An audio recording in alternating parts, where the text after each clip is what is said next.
A 34-year-old lunatic vagrant with a rap sheet a mile long stabbed a 23-year-old Ukrainian girl to death on a commuter train in Charlotte, North Carolina.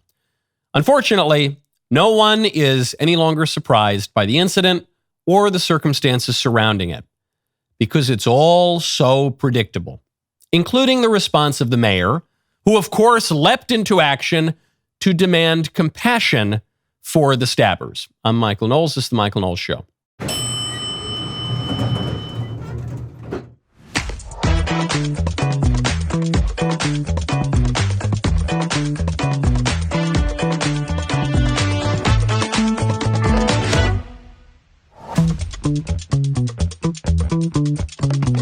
Welcome back to the show. I have the craziest surrogacy story for you, IVF surrogacy. This actually comes by way of Wired magazine, not a particularly right-wing magazine, pretty mainstream publication.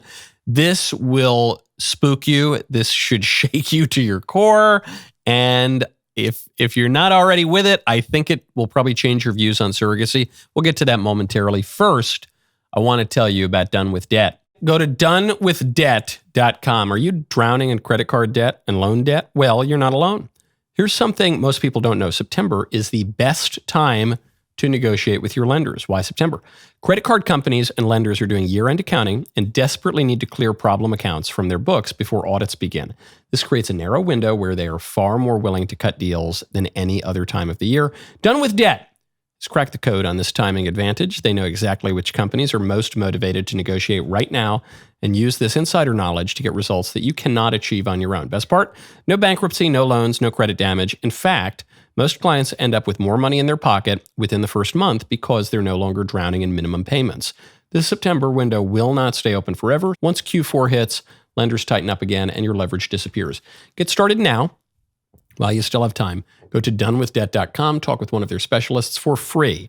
That is donewithdebt.com. Do not let debt ruin your life, keep you up at night. You can do something about it right now. Go to donewithdebt.com. You probably saw this story going viral over the weekend. 23-year-old girl, Ukrainian refugee, Irina Zarutska, was just riding a commuter rail in Charlotte, North Carolina. This isn't downtown Chicago. This isn't Detroit. This isn't Oakland. This is Charlotte. Charlotte's a perfectly nice place, isn't it supposed to be? She's just riding the commuter rail, minding her own business. Then a 34-year-old guy, DeCarlos something or other, walks up, sits behind her, then out of the blue, well, we have the footage. So she's sitting there scrolling. He just gets up. We're going to cut it, obviously, before we're not actually going to show her being murdered. He just gets up out of nowhere, just stabs her in the neck. Then he walks around the train, dripping blood everywhere. And the other riders on the train, they clearly don't even know what's going on. I don't even think this was an example of cowardice. I think this is just they didn't know what was going on until they started to see the blood trailing behind him. Really, really horrifying. So we should pray for the woman and her family. And we should pray for our political order that we start to act in a normal and sane way again. That we start to, I'm not even going to say recognize patterns of crime, that because everyone recognizes them, that we start to do something about it again, the way that we used to. Here's a pattern. When a guy is arrested, what is that, 14 times? Is that 14 times I'm seeing? For what? For robbery and larceny, with robbery with a dangerous weapon, for communicating threats. This is all court records according to the New York Post.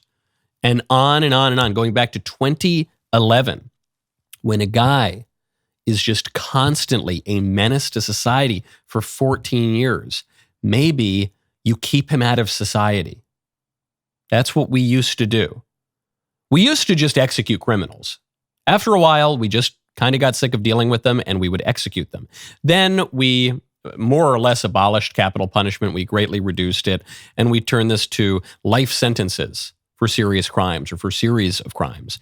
And then we let people out early. And now you have at least one major political party calling to abolish the police and empty the prisons and calling for compassion for the stabbers. This is what Mayor V. Lyles had to say. Mayor of Charlotte. She said, look, the transit system in Charlotte is, quote, by and large safe. Hey, listen, the silver lining here is most people don't get stabbed by random criminals most people don't. I mean, look, you're taking a little bit of a risk, but most people don't. And then she says this: we will never arrest our way out of issues such as homelessness and mental health. Mental health disease is just that, a disease like any other that needs to be treated with the same compassion, diligence, and commitment as cancer or heart disease. Good freaking grief, lady. We will never arrest our way out of issues such as homelessness and mental health. Said contra, yes, you will. Yes, you will. That's how you work your way out of that issue. When you have a bunch of crazy criminals stabbing people on the street, the way that you stop that problem is you take them all and you put them in a box. And then they don't stab you anymore because they're in a box. They're locked up. They can't do it. They don't have access to knives. At most, they're going to make a little prison shiv out of a piece of plastic and stab each other, which is bad enough, but they won't be stabbing us. That's how you fix the problem. You're never going to arrest your way out of crime. What's your solution? Because as far as politicians go, that's the only way to fix crime. Families have other resources. They can raise their kids right. They can model good marriages. They can educate their kids. Pastors and priests can inculcate a moral education and encourage availing oneself of the sacraments and point one toward heaven. And those are resources available to priests and pastors. Psychologists can go through behavioral therapy and maybe even prescribe medicines. But in terms of politicians, that's what this mayor is. She's a politician. In terms of politicians, the only thing they can do to try to ameliorate crime is to arrest people. That's the resource available to them. That's their competency. But these people are incompetent. They refuse to do their job. And they say, well, there's nothing we can do. Okay, so her answer is more young Ukrainian girls bad to get stabbed by the DeCarloses of the world. That's her answer. Because, you see, mental health disease is just that. A disease like any other, like cancer or heart disease. Okay, so there are mental illnesses and diseases, but I don't think it's just that. I don't think it's exactly like cancer or heart disease. This reminds me, the whole thing is a Norm Macdonald bit. The whole thing, it's funny because I was talking about Norm last week when I was on Tucker's show. And this is a Norm Macdonald bit. My greatest fear, says Norm, is that a jihadi will blow up a dirty bomb, killing tens of millions of people, because then the blowback against peaceful Muslims would be just terrible. That's what she's saying. The worst part of this stabbing is how much prejudice this is going to bring upon the stabbers. There was another Norm bit where he said, my uncle, he's got alcoholism, which is a disease. And it's like, yeah, it's a disease. I grant it's a disease. But if you're going to have a disease, I think that's the best one. Because unlike cancer or heart disease that cause you to go through all these horrible therapies and debilitate you and cause you to bleed, the disease of alcoholism causes you to be happy and have sex with people. Not to minimize it, but it's not just a disease, okay? When a vagrant criminal on the street goes about stabbing people, yes, he might have some pre-existing medical issues. He's also probably engaged in a fair amount of vice over his life. He's probably also been pretty irresponsible. He's probably developed habits through the use of his even weakened free will that have made the condition worse. Generally, he's not totally guiltless. And our society's not guiltless. The mayor and the DAs and the judges who won't lock these people up, they have blood on their hands. Simple as. Simple as that. Your one job is to establish order and protect people's rights. That's a politician's job. Politician's job, everyone wants to do someone else's job. You ever notice that? Everyone, no matter what your job is, you always want to do something else. This is true. The actor always wants to be a musician. The accountant always wants to be a movie star. And these politicians, I don't know what they want to be. These politicians want to be self-help gurus. These politicians want to be pastors. These politicians No, you're a politician. Your job is to arrest the bad guys and enforce the freaking law. But you won't do it. You won't do it because that involves moral clarity. It involves some courage. It involves taking responsibility. They're not going to do any of that. So prepare for more stabbings in Charlotte. Sorry to say. This is the same energy This kind of, won't somebody please think about the stabbers? This is the same energy you're seeing in the liberal pushback to President Trump's attack last week on the Venezuelan foreign terrorist organization Tren de Aragua drug boat. Remember that? There was a boat coming over from an officially designated foreign terrorist organization carrying fentanyl, which kills 75,000 Americans a year. Trump uses the military to blow up the boat. And what's the first reaction of the liberals? They say, won't somebody please think of the cartel member fentanyl dealers? We'll get to that in 1 second. Speaking of doses, though, I want to tell you about a dose of a good thing you could take. I want to tell you about Everyday Dose. Go to everydaydose.com/Knowles. If you feel like you keep juggling expensive supplements that are just getting more and more expensive to keep up with, then Everyday Dose will be a lifesaver for you. Everyday Dose transforms your morning coffee into a powerhouse of vitamins, minerals, and amino acids, all in one affordable cup. Just 30 seconds to prepare, and you are getting your caffeine fix, plus all the nutrients your body needs. One delicious cup, one simple solution. Everyday Dose is not just coffee, it's coffee plus benefits. They've infused their 100% Arabica beans with lion's mane chaga, collagen protein, and brain-boosting nootropics for clean, sustained energy without the crash or jitters. You can choose between their mild coffee plus, that's fine. Hey, that's fine. It's light, it's smooth, it's gentle on sensitive stomachs, or you can be a giga chad like me. And you can choose Coffee Plus Bold, which is a rich, full-bodied medium roast with an extra energy kick. Both deliver the same functional benefits and undergo rigorous third-party testing to ensure you're getting the best quality. Your brain and your body will thank you. I love it. The team here loves it. Get 45% off your first subscription order of 30 servings of Coffee Plus or Bold Plus. You will also receive a starter kit with over $100 in free gifts, including a rechargeable frother and gunmetal serving spoon by going to everydaydose.com/Knowles. We're entering Knowles at checkout. You'll also get free gifts throughout the year. Everydaydose.com/Knowles, 45% off your first order. So the Vice President, J.D. Vance, aptly posts on Twitter. He says, killing cartel members who poison our fellow citizens is the highest and best use of our military. Yup, totally true, spot on. Brian Krasenstein, a liberal account, responds, killing the citizens of another nation who are civilians without any due process is called a war crime. None of that is true, but whatever. But the vice president doesn't even say that's not true, and here's why. His response actually, I think, has stronger energy to it. He says, I don't give an SHIT what you call it. And I don't like going blue. I don't like, in public life, I don't like going blue. I don't like using naughty language. This is a family show. So I wouldn't say it in those exact words, but that sentiment is 100% exactly right. This is the way to respond to the libs. We have power.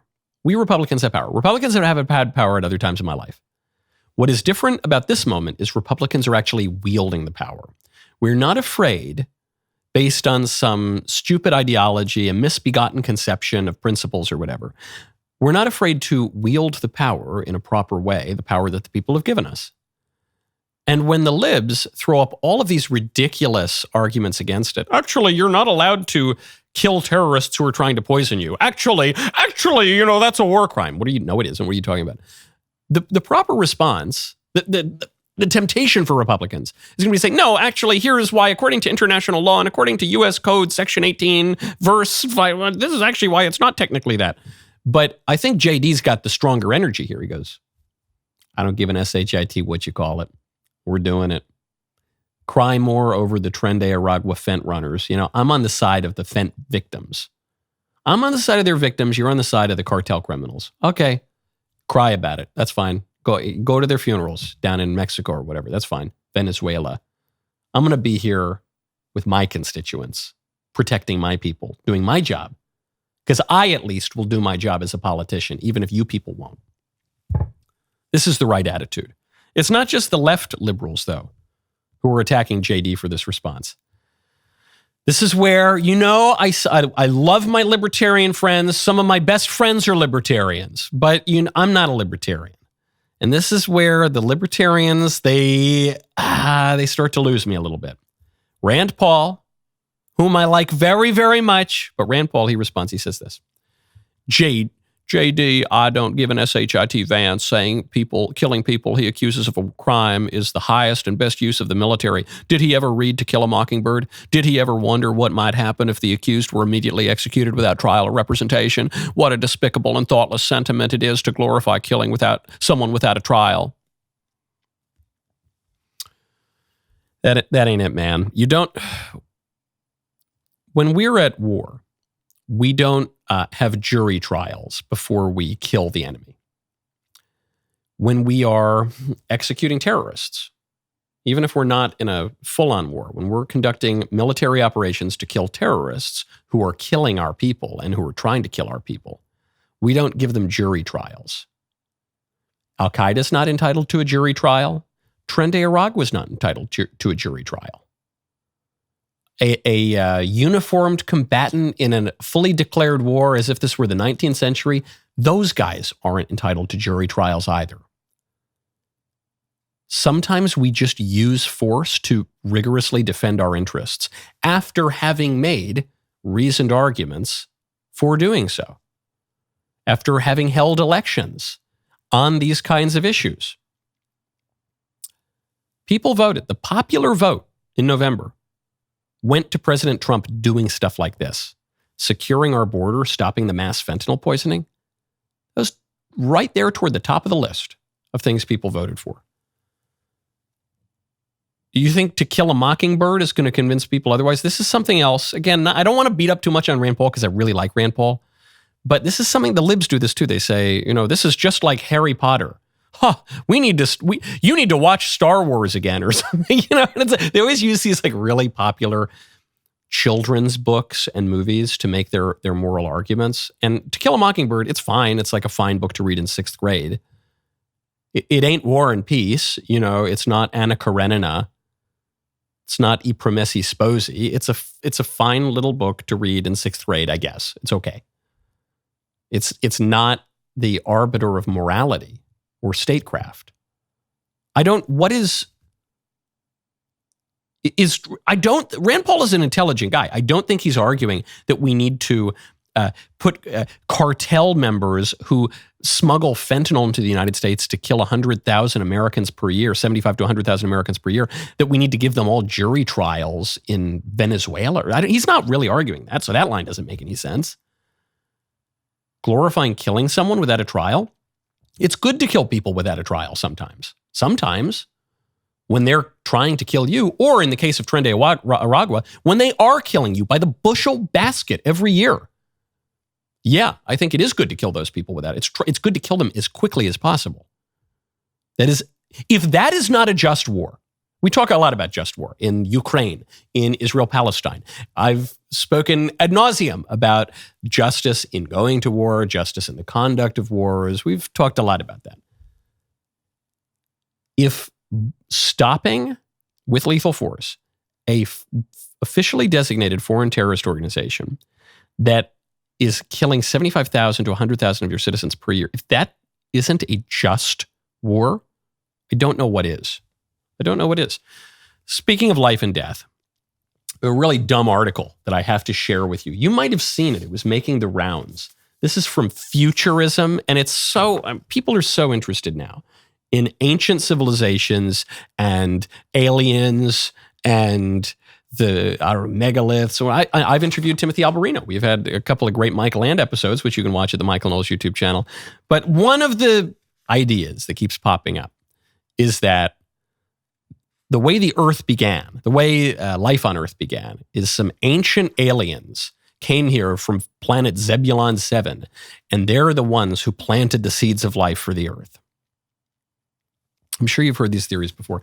Well, Futurism has a report out that says paper finds Earth may have been terraformed by advanced extraterrestrials.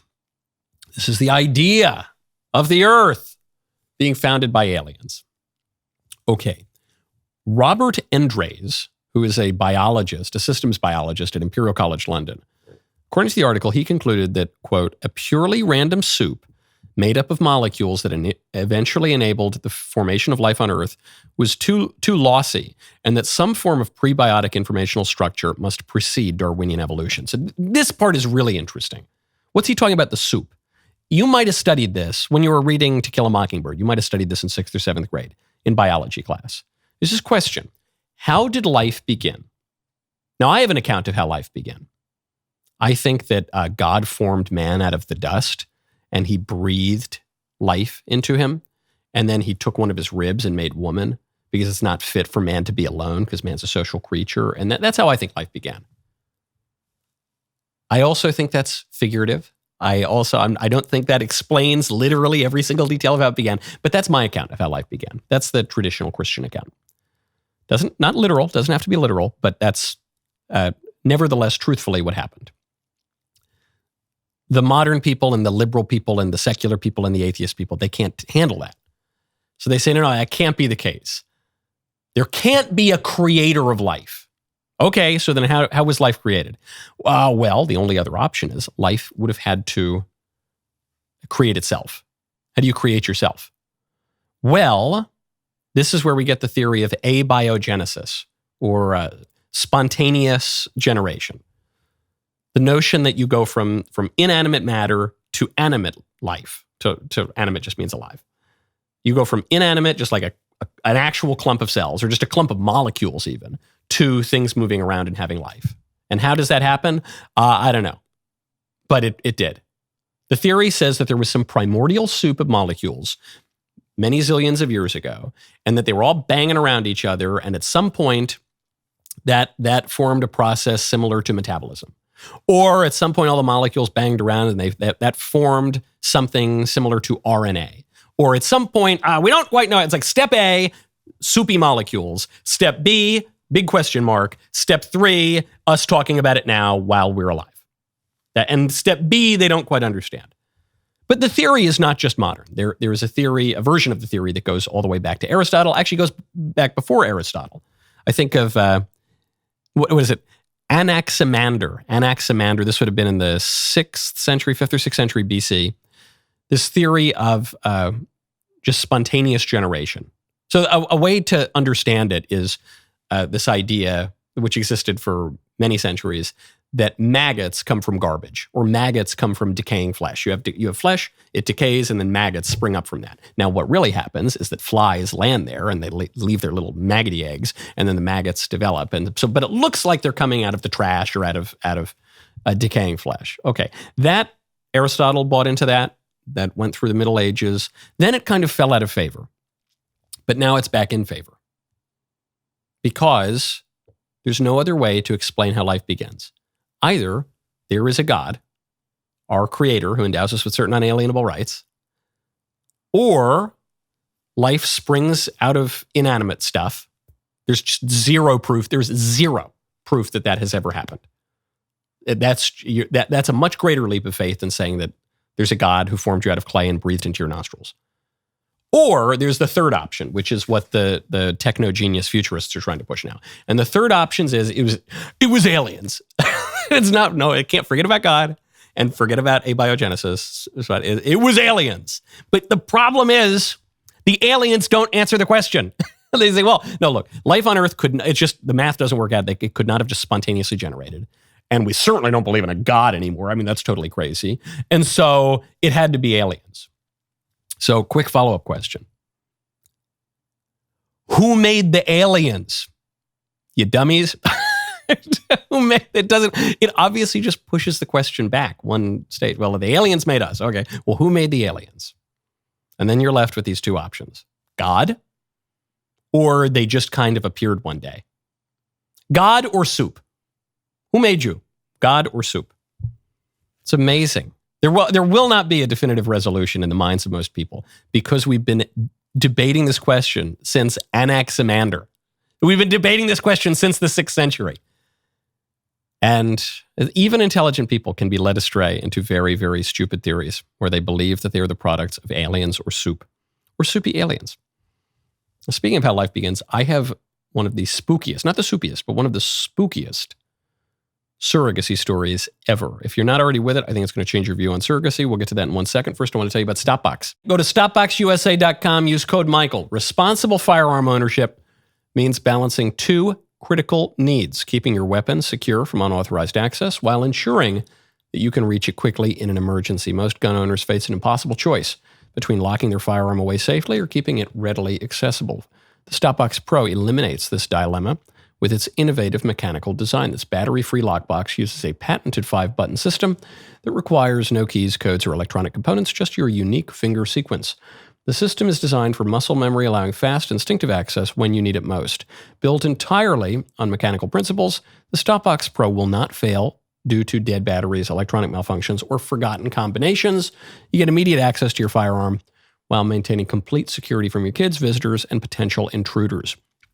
I love it. It means you don't have to compromise between safety and accessibility. I like that it's analog. I'm a little bit of a Luddite. It's both high-tech and analog. I love it. For a limited time, our listeners get 15% off at Stopbox when you use code Michael at checkout. Head to StopboxUSA.com, use code Michael, M-I-C-H-A-E-L, for 15% off your entire order. After you purchase, they will ask you where you heard about them. Please support our show. Tell them that Michael Knowles sent you.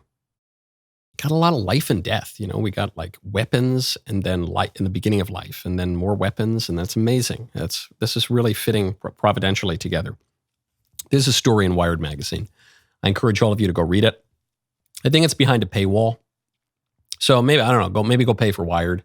I have no financial stake in that. Also, it's 2025. If you don't know how to get around paywalls, you're not going to make it. I'll try to be brief on what the story says. So to set the stage, do you know how much surrogacy is worth in America every year? Do you know how big the industry is? Look, I'm in the cigar industry, I'm in the media industry, you're in whatever industry you're in. The surrogacy industry is an industry, first of all. It's not just people kind of helping each other out just to make life. It ain't a charity. It's a $5 billion a year industry. But whereas in my industry, I trade in cigars. I trade in ideas in my political media industry. You trade in whatever your industry is. You trade in construction. You trade in linens. You trade in whatever you work in. The surrogacy industry trades in babies, trades in human beings. That's the product. It is supported by some of the biggest companies in the world. Over a dozen big tech companies subsidize surrogacy. They tell their women who are working for them, hey, yeah, put off having kids, put off getting married.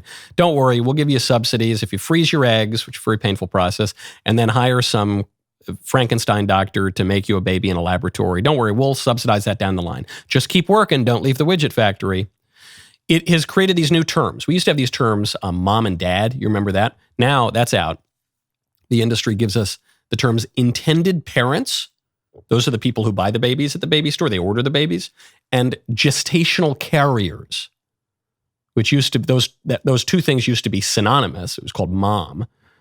But the gestational carriers are the people who they rent out their wombs in a kind of hyper-capitalist dystopia to the intended parents who order the babies at the baby store. And as a consequence of IVF and surrogacy, practically speaking, almost always kill most of their kids. Now, even if you're okay in principle with IVF and surrogacy, just a reminder, this is just a little scientific data reminder, that it's much more dangerous compared to natural conception, especially for the baby, but also for the what do they call her? Gestational carrier, the surrogate mother. Carrying a genetically unrelated baby more than triples the risk of severe and potentially deadly conditions, not just for the baby, also for the woman renting out her womb. So anyway, here's the story. Short version of the story. This yuppie rich couple, woman was a bit older than the man. She was a little too old to bear kids herself, or at least would have been a little risky. So anyway, they go to the baby store. They order twiblings, not twins, because it's really risky to implant twins in the surrogate, the gestational carrier. So they order twiblings, and they're going to hire one surrogate for one kid and one for another. What's a twibling? They're kind of genetically twins, but they'll be born a few weeks apart. They won't be born at exactly the same time because they have different surrogate mothers. The surrogate who took on this contract was going to be given $45,000. Now, where she was located, it was actually illegal to rent your womb out and to trade in human beings, right? So the way they get around the law is that it was supposed to be a $45,000 reimbursement. So it's just this is the way organized crime has gotten around laws for all of history. The way that even white-collar criminals have gotten around laws. It's a $45,000 reimbursement. So she rented out her womb, reportedly, to pay off her student loans. Okay. It's getting darker and darker. Truly, I say 2 cheers for capitalism, but this is a capitalist dystopia. If women are now going to college merely to graduate saddled in debt that they're going to have to pay off for the rest of their lives, they can't get great jobs, so they're going to have to rent out their wombs in order to pay off the debt that they were saddled with to go to the college that they didn't need. Then the surrogate starts bleeding. I'm going to fast forward a little bit. She's got the baby implanted. She starts early bleeding. She goes to the emergency room. This is pretty scary. If you've ever been pregnant, you've ever had a wife who's pregnant, this is pretty scary. What happens? The intended parent, the woman who rented her womb, sent her a DoorDash gift card. If my wife, God forbid, started bleeding during pregnancy, I'd rush her to the hospital. I'd be there, be taking care of her along with the nurses. But in this case, these 2 women have really no connection other than a contract, a commercial contract together. So the woman starts bleeding. There's some risk to the child. There's some risk to her life. And the client sends her a DoorDash gift card. Go get yourself a Frappuccino. During the surrogacy, during the pregnancy, the surrogate gets a new job. The problem is the new insurance didn't cover surrogacy. The old insurance at her old job covered surrogacy. The new one does not. So what's going to happen? They have a contract. She's supposed to deliver this baby, but her new insurance won't cover it. In a normal situation, mom and dad just figure out a way to take care of it, or mom doesn't change her job until the baby is born, or dad gets another job, or in this case, though, all they have is a commercial contract. Is the woman going to terminate the pregnancy now? Well, does she have a right to terminate the pregnancy? Well, does she have a right over her own body? This is an important line. On December 15th, this is directly from the article, a day on which the woman who rented the womb, sent the surrogate more than 50 texts about the insurance. Smith, the surrogate, felt liquid between her legs. She was 26 weeks pregnant and afraid her water had broken. The emergency room sent her home, telling her it wasn't amniotic fluid. She should have been relieved, but she soon had another text from Bi. One of Bi's lawyers wanted Smith to sign a few forms. Smith had already signed a power of attorney giving Bi and Val Deglesias, those are the intended parents, the ability to make decisions for Leon, the baby inside the womb, even though these very same liberals are telling us that babies inside the womb aren't really human beings and they don't have any rights and they certainly don't deserve any names. But now, when it's convenient for them, they say that actually they are human beings and they do have names. And the same libs who tell us that conservatives who want to ban infanticide are trying to claim control of women's bodies. Now, in this case, these very same liberal type of people are claiming control over a woman's body because they signed a contract. But hold on, I thought slavery was abolished with the 13th Amendment, if not by the Emancipation Proclamation. Well, when it's convenient, we can own human beings and we can demand control over their bodies and over women's bodies so long as there's a commercial contract. In fact, the article asks this, were they now asking for control over her body?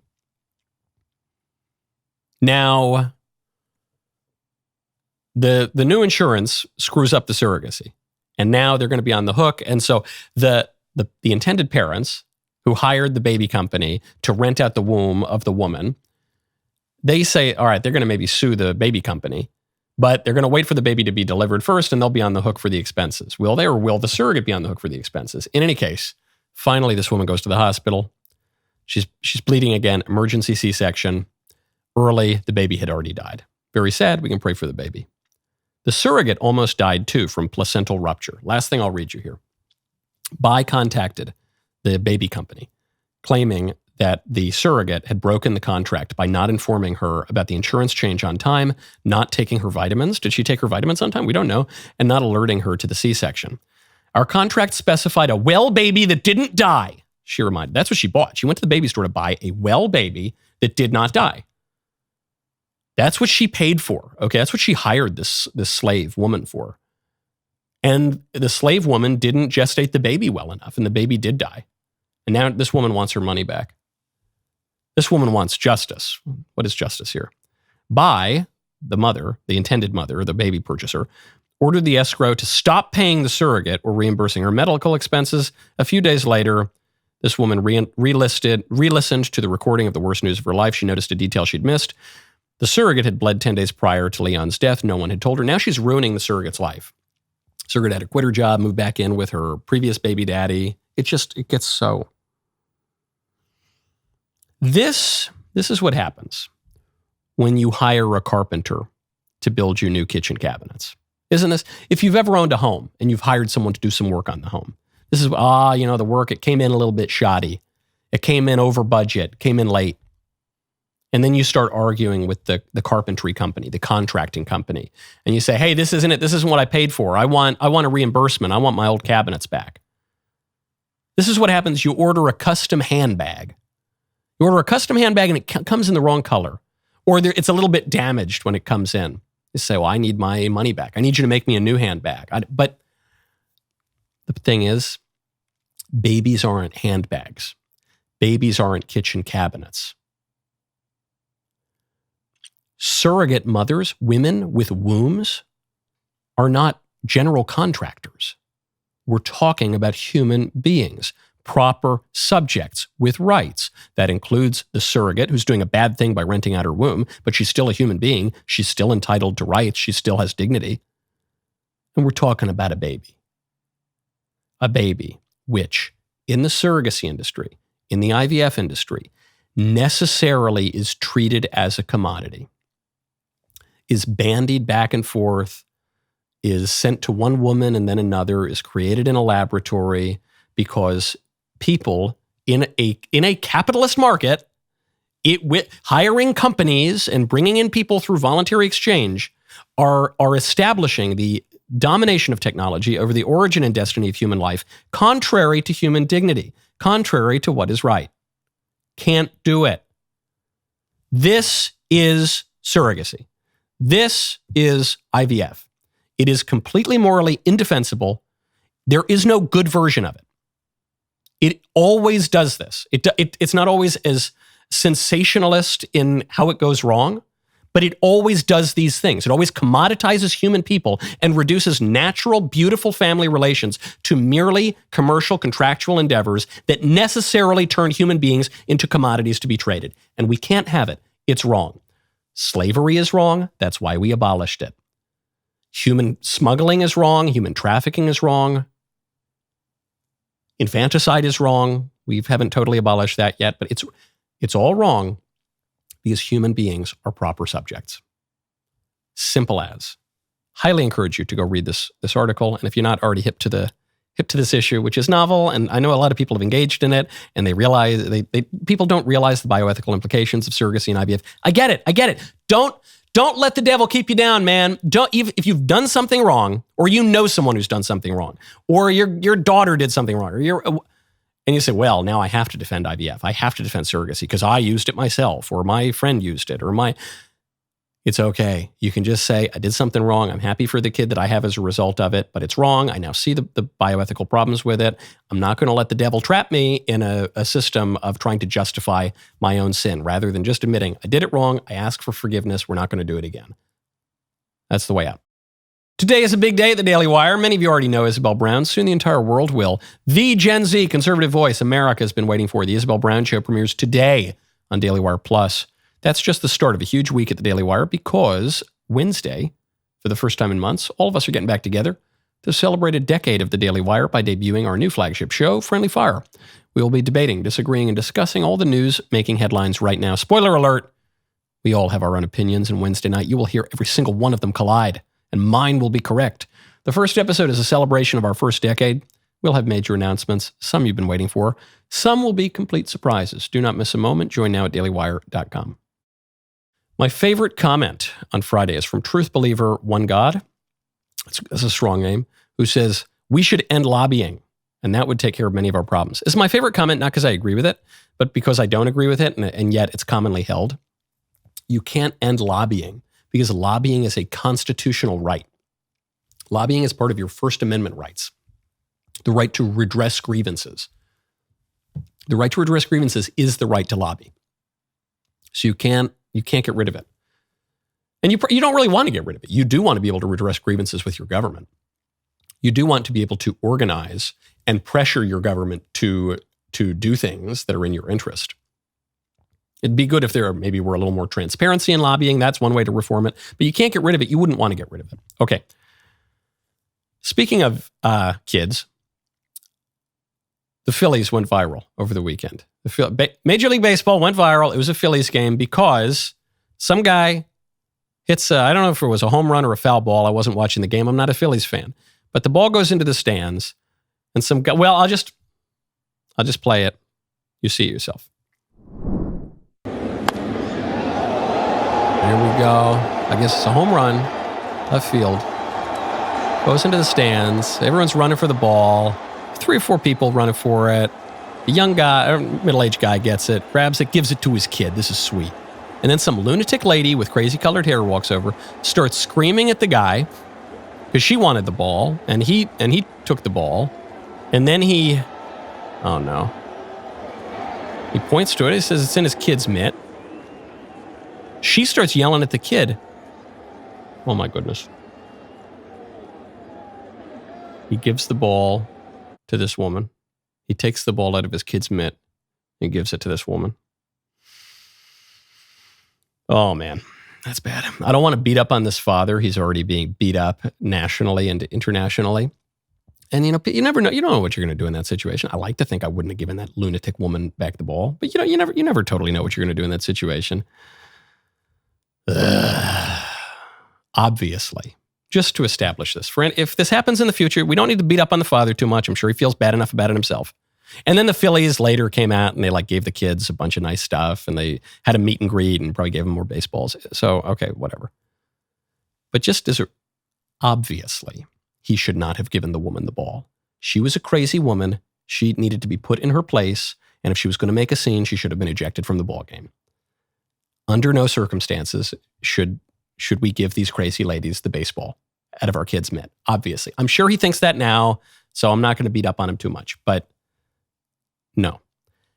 She needed to be taught a lesson. And this is something in our society we don't do anymore. I see this a lot. Husbands get dog walked around by their wives. I see it all over the place. I travel all over the country. I see it all the time.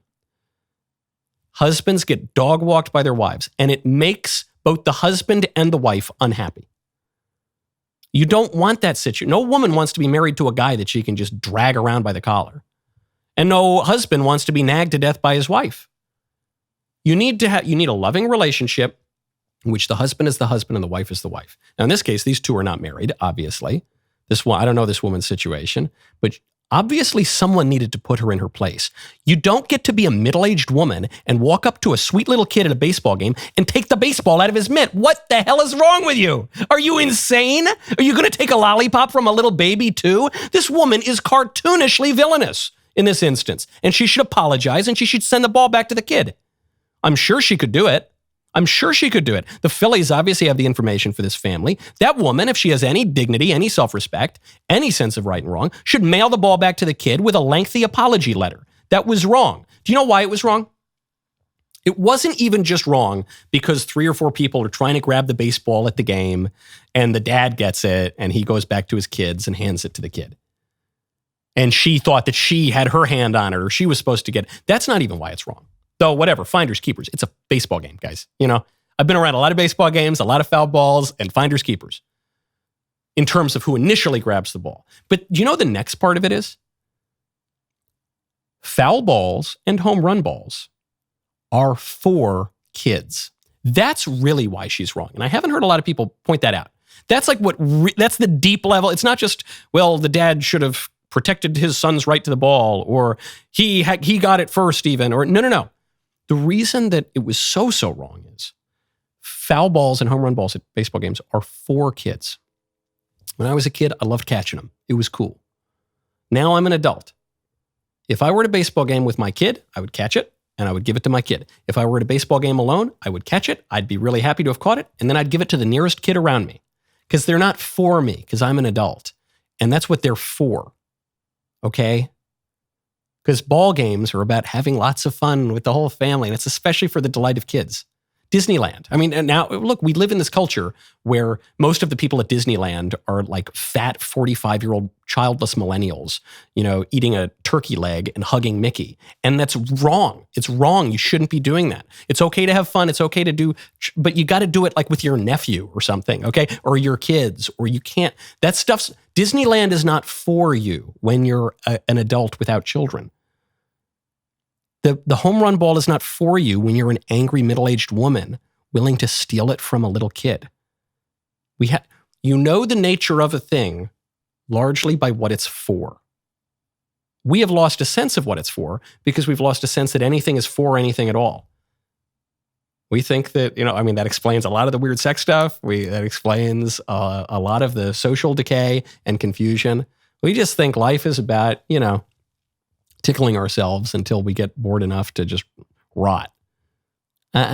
You're here to do stuff. Okay. Speaking of people who are not confused about what life is for, the first millennial saint was canonized over the weekend. This is a Catholic-specific story, but I think it has resonance for everybody, Catholic, non-Catholic, even non-believers alike. So Carlo Acutis is the first millennial saint. He looks like every other millennial. He played Pokemon and had computers and wore polo shirts, but he lived a life of heroic virtue. And I won't even get into his whole story here. You can go look it up. It's very interesting. Anyway, he's been canonized as saint. In the church, we believe that anyone in heaven is a saint, but there is a process for a formal canonization so that we can recognize the saints in heaven. We can pray for their intercession, which is an ancient Christian practice consistent throughout 2,000 years. I know some people disagree with it, but it goes all the way back to antiquity and the apostolic age. And in any case, goes back to Polycarp, actually, praying around the bones of a dead Christian. Anyway, we don't need to defend the intercession of saints or any of that right now. Just to point out, we have our first millennial saint because there are saints being made every day. Because the church goes on and the church advances and the gates of hell will not prevail against it. That's what our Lord promises to his apostles. There was another saint, this guy Pier Giorgio Frassati. His cause for sainthood was opened up much earlier. He was a saint from the early 20th century. He's a great saint for our times too, though, now, because he's like a big Giga Chad who used to climb mountains and stuff and smoke pipes but also was heroically virtuous. I think he was a third order Dominican, a real macho kind of guy. These are both great saints for our times. Important to remember that the opportunity for sanctity and virtue is around us all the time. One last point on this, though. There's a picture of the family of Carlo Acutis, because this kid is a millennial, so his family's still alive. His parents and siblings are still alive. They showed up to the canonization mass. It's kind of weird. We canonize people a little faster than we used to in centuries past, so they're there, and that's kind of weird. And someone pointed out on Twitter, said, it's strange because they look sad. But your kid is being declared a saint by the church. So if you believe this, then this is your son is now a very powerful figure in heaven, in the presence of God, and you should be so happy, right? Now, I don't know if they might just be somber because it's a solemn occasion, but they might be sad. They might be. It's hard to totally read their faces, and they might be sad, and it makes sense that they're sad because they're human. We're human. We're still in this world, and Christianity is not an unreal religion. It's not an unnatural religion. It doesn't contradict nature, human nature or physical nature. Grace perfects nature, but it recognizes the fallenness of this world. Christ weeps. It's the shortest verse of the Bible. Jesus wept when his friend died, right before he raises his friend from the dead, but he still weeps. And these people can still be sad too, because if you're a Catholic, you believe, or some versions of Protestant, and your baptized young child dies, God forbid, you will be certain, you will feel 100% certain that your child is in heaven in the presence of God, has salvation, is good.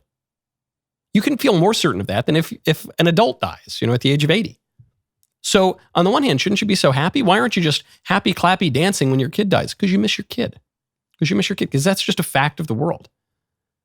And true religion, in my experience, is the kind of religion that makes sense of human nature. It's not the kind of religion that denies human nature. It's not happy clappy all the time. It's not, putting a forced smile plastered on your face. It's not saccharine. It's not sentimental.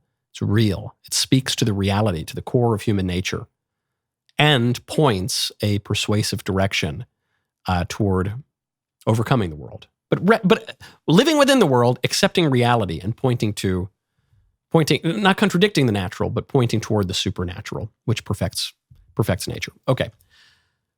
That's our show. I have so much more to say. But we're going to have to get to it tomorrow because today's Music Monday. The rest of the show continues now. You do not want to miss it. Become a member. Use code Knowles, Canada, WLES at checkout for 2 months free on all annual plans.